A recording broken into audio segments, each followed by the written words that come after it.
Hi, I'm Kent German, Senior Editor here at CNET.com.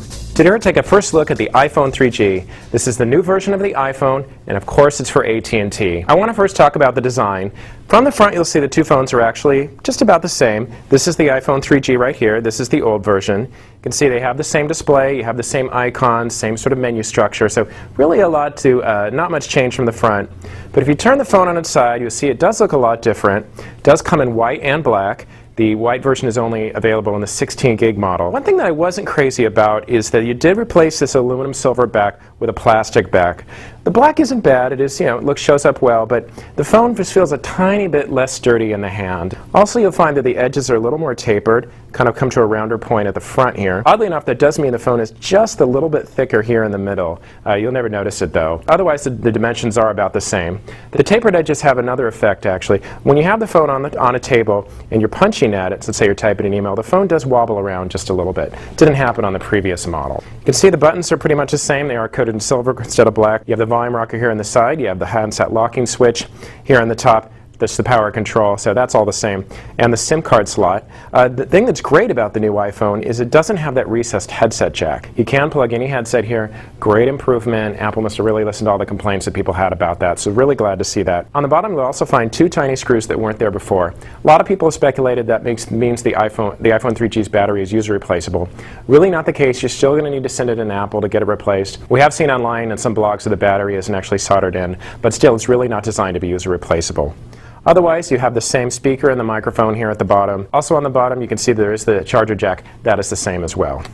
Now, new features that the iPhone 3G adds, of course, a 3G access. That means a wireless broadband service. It's much faster than the Edge that the original iPhone was on, so you're able to download web pages quicker, get the large file downloads. So that's nice. Of course, they have the Wi-Fi as usual, so you don't need to be on 3G if you don't have to. Other things that have been added is you do have Exchange email, so that means you can go in and get your work email. Setup was pretty easy. Just had to enter certain information you can get from your IT department, install a security certificate, at least in CNET's case, but otherwise it wasn't bad, easy to use.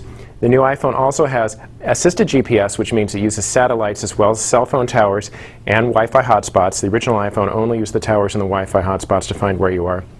Has live tracking, so you can follow yourself along. Tried it out a little bit when you're walking. It works a lot better when you're in a car. It's a little jerkier. Of course, you can get directions through Google Maps, but you can't get turn-by-turn sort of voice audible directions in real time. So it's an important thing to remember about the GPS. Almost like real GPS, but just not quite.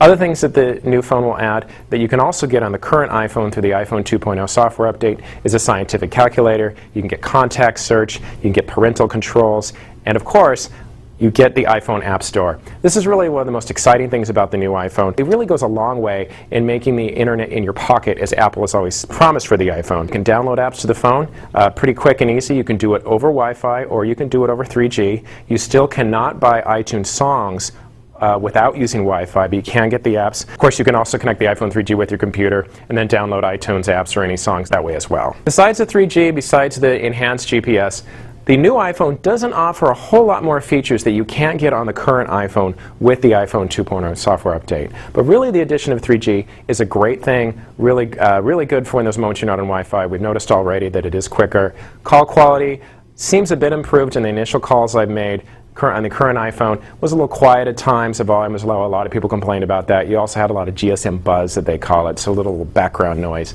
Didn't hear as much of that on the new iPhone. One thing that I'm concerned about on the iPhone, which you've seen in other reviews, is that the 3G and the new features do eat up into the battery quite a lot.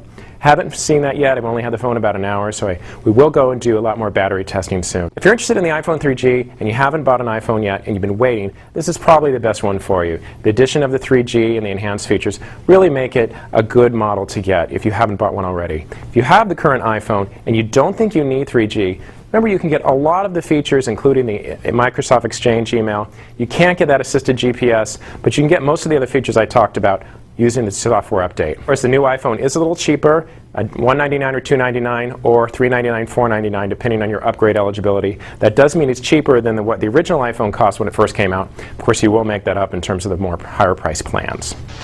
I'm Kent Sherman, Senior Editor at CNET.com, and this is the iPhone 3G.